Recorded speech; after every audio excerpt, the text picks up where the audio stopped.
Social service ഒക്കെ ചെയ്യാറുണ്ടോ? Social service ഒക്കെ ഉണ്ടല്ലോ. ഞാൻ പല കാര്യത്തിലുണ്ട്. ബാലഭിക്ഷാടനം, നിർമ്മാർജ്ജനം, പിന്നെ ഇവിടെ pain and palliative care society എന്ന് കാലിക്കറ്റിലൊരു സൊസൈറ്റി ഉണ്ട്. എൻ്റെ പേട്രനാണ് ഞാൻ. അത് നല്ല സൊസൈറ്റിയാണ്. ഇപ്പോൾ നമ്മൾ ഈ അടുത്ത കാലത്ത് വലിയ ബിൽഡിംഗ് ഒക്കെ ഉണ്ടാക്കിയിട്ടുണ്ട്. ഒരു സായിപ്പിൻ്റെ ഒരു 2.5 കോടി രൂപ എന്നൊരു ബിൽഡിംഗ് ഉണ്ട്. അത് കോഴിക്കോട് പോകുമ്പോൾ കാണാം. നല്ല രസമുള്ള ബിൽഡിങ്ങാണ്. മുഴുവനായിട്ടില്ല. ഈ വേദന പാലിയേഷൻ എന്ന് പറഞ്ഞാൽ വേദനയ്ക്കൊരു പുതപ്പെടുന്നതാണ്. വലിയ കേരളത്തിലെ ഏറ്റവും നല്ല ക്ലിനിക്കാണ് പാലിയേറ്റീവ് ക്ലിനിക്.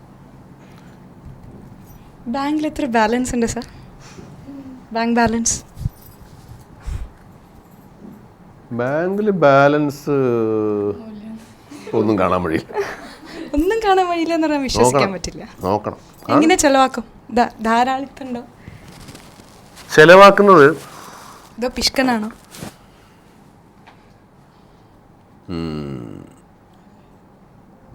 പൈസ ചിലവാക്കിയാലേ പൈസക്ക് വിലയുള്ളൂ. പൈസ പെട്ടിയിൽ വെച്ച് കഴിഞ്ഞാൽ നമുക്കൊരു കാര്യമില്ല. പക്ഷേ പൈസ ചിലവാക്കിയാൽ നമ്മുടെ ഇല്ല, പിന്നെ പൈസ നമ്മുടെ നല്ലതാവും അല്ലേ? എൻ്റെ കയ്യിലിരിക്കുന്ന പൈസ എൻ്റെ ഉള്ളൂ, നിങ്ങളുടെ ഇരിക്കുന്ന പൈസ നിങ്ങളുടെയാണ്. ഞാൻ നിങ്ങൾക്കൊരു പൈസ തന്നാൽ അത് പിന്നെ നിങ്ങളുടെ എൻ്റെ അല്ല. അപ്പോൾ എനിക്ക് ആ പൈസയിൽ അവകാശമില്ല. പൈസ ചിലവാക്കേണ്ടത് നമുക്കാവശ്യമുള്ള കാര്യങ്ങൾക്ക് വേണ്ടിയാണ്. ഞാൻ പൈസ തന്നാൽ ആ പൈസക്ക് എനിക്ക് എന്തെങ്കിലും പ്രയോജനമുണ്ടോ? എൻ്റെ അടുത്ത് പൈസ കിട്ടുന്നത് എന്നെ പ്രയോജനപ്പെടുത്തിക്കൊണ്ടാണ് അല്ലേ? പൈസ എന്ന് പറയുന്നത് നമ്മുടെ വാല്യൂ എന്നല്ല, നമുക്ക് എന്താ പറയുക, നമ്മുടെ വാല്യൂ നമുക്ക് ഒരു ഒരു ഒരു സിമ്പലായിട്ട് അല്ലേ? ഇപ്പോൾ ഇതിന് 10 രൂപയുടെ വിലയാണ് ഒരു സാധനത്തിന്, അല്ലെങ്കിൽ ഒരു പവൻ, അങ്ങനെ ഒരു യൂണിറ്റ് എന്ന് പറയുന്നത് അതാണ്. അത് തന്നെയാണ് പൈസ. ആ പൈസ എന്ന് പറഞ്ഞാൽ ട്രാൻസാക്ഷന് വേണ്ടിയുള്ള ഒരു ഇൻസ്ട്രുമെൻ്റാണ്. വേണമെന്ന് പറഞ്ഞാൽ ചെക്ക് പോലെയാണ്. അത് ഇവിടെ ഇരുന്നാലും ശരി, അവിടെ ഇരുന്നാലും ശരി, ബാങ്കിൽ കിടക്കുന്ന കാശായിട്ടല്ലല്ലോ, ചെക്കായിട്ടല്ല. അപ്പോൾ നമ്മൾ ആവശ്യത്തിന് ചിലവാക്കുമ്പോൾ മാത്രമേ പണത്തിന് വിലയുണ്ടാവും. ഞാൻ വളരെ വിലപിടിപ്പുള്ള നിലയിൽ പണം ചിലവാക്കുന്നതാണ് അല്ലേ? ഞാൻ കൊടുക്കുന്ന പണം ഒരാൾക്ക് സഹായം ചെയ്താലും ശരി, എനിക്ക് വേണ്ടി ചിലവാക്കിയാലും ശരി, എനിക്കോ അയാൾക്കോ പ്രയോജനം ഉണ്ടാവും. ഈ പണത്തിൻ്റെ വാല്യൂ മനസ്സിലാവണം. ഇതുവരെ ചെയ്തതിൽ ഏറ്റവും ഇഷ്ടപ്പെട്ട റോൾ ഏതാണ്?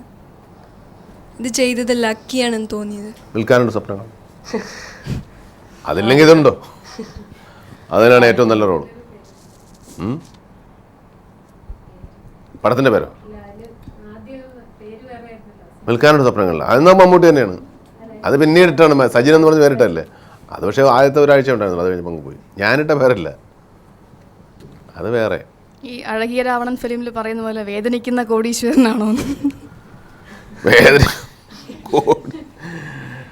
ഇത് പലതും ഒരു പടമാണ്, മനസ്സിലായില്ലേ? പലതും സിനിമ പോലെ തന്നെയാണ്, നിഴലാണ്, സത്യമല്ല. അതുപോലെ കോടീശ്വരന്മാർ സിനിമയിലില്ല. സിനിമയെ സംബന്ധിച്ചിടത്തോളം ഈ ചാത്തൻ്റെ പണം പോലെ സ്വപ്നത്തിൽ കാണുന്നതാണ്, പിറ്റേ ദിവസം ചിലപ്പോൾ ഇത് കാണില്ല. ഇതിനൊന്നാമത് വിലയില്ല. നിങ്ങൾക്ക് വെറുതെ കിട്ടുന്ന കാശല്ലെന്നല്ലേ എല്ലാവരും പറയുന്നത് അല്ലേ? ഇഷ്ടംപോലെ കാശ്, ആരും അങ്ങനെ കാശൊന്നും തരുന്നില്ല. ഇഷ്ടംപോലെ അതാണ്ട് സിനിമയൊക്കെ അടുപ്പുള്ള ആൾക്കാരായിരിക്കും. ഈ നിങ്ങൾ തരുന്ന പൈസയല്ലേ ഉള്ളൂ, നമ്മൾ പുറത്തുനിന്ന് കള്ളക്കട നടത്തി പൈസ ഒന്നും കൊണ്ടുവരുന്നില്ല. അപ്പോൾ ഈ കിട്ടുന്ന കേരളത്തിനകത്തുള്ള ഒരു നടന് കിട്ടാവുന്ന സാമ്പത്തിക സൗകര്യം നമുക്കുള്ളൂ. അതില്ലെന്ന് ഞാൻ പറയുന്നില്ല, അതുകൊണ്ട് തന്നെ. പക്ഷേ അതിൻ്റെയൊക്കെ ഒരു ലിമിറ്റുണ്ട്. അതുപോലെ ബാങ്കിൽ ബാലൻസുകൾ മാർച്ച് 30-ാം തീയതി ഉണ്ടാവില്ല.